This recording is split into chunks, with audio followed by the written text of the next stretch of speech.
দশম শ্রেণীর প্রতি বছর যে মাধ্যমিক পরীক্ষা হয় আগামীকাল শুরু হচ্ছে। এবছর একটু তাড়াতাড়ি শুরু হয়েছে পরীক্ষাটা। এবছর মাধ্যমিক পরীক্ষা 2 থেকে 12 ফেব্রুয়ারি অনুষ্ঠিত হচ্ছে। আমাদের চক্রে মোট অনেকগুলোই সেন্টার আছে, ব্লকে অনেকগুলোই সেন্টার আছে। তার মধ্যে মেন ভেন্যু আছে তিনখোজা হাই স্কুল, তার আন্ডারে সাব ভেন্যু আছে রামচন্দ্রপুর হাই স্কুল।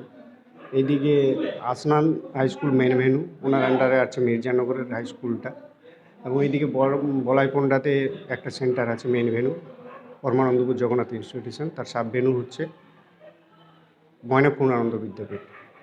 এরপরে এই ছাত্রছাত্রীদের উদ্দেশ্যে হচ্ছে এবারে আমাদের পরীক্ষাটা একটু তাড়াতাড়ি হচ্ছে, 9:45 থেকে 1টা পর্যন্ত সমস্ত শিক্ষার্থীদের 8:30টার মধ্যে গেটে 8:30টার মধ্যেই মানে এন্ট্রান্স, 8:30টা থেকে এন্ট্রান্স শুরু হবে, 8:30টায় গেট খোলা হবে।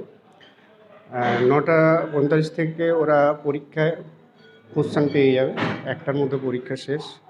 এবং এবারে একটা বিষয় আছে যে আমাদের ছাত্রছাত্রীদেরকে প্রত্যেকটা প্রশ্নপত্রের উপর একটা কোড আছে। কোনো রকমে যদি তারা মোবাইল নিয়ে ছবি টবি করে, সেটা কিন্তু আমাদের কোডটা সঙ্গে সঙ্গে ধরা পড়ে যাবে যে কোন ক্যান্ডিডেটটা করেছে বা কোন মোবাইল থেকে করা হয়েছে। এ একটা সতর্কবার্তা আছে। তাই গার্জেনদের কাছে অনুরোধ করব, কোনো শিক্ষার্থী যেন পরীক্ষা কেন্দ্রে মোবাইল না নিয়ে আসেন। আর আমাদের তো গভর্নমেন্টের যা নিয়মকানুন আছে সেগুলো বলবৎ থাকছে। হ্যাঁ, সমস্ত শিক্ষার্থীদের প্রতি আমার আন্তরিক শুভেচ্ছা, শুভকামনা রইল।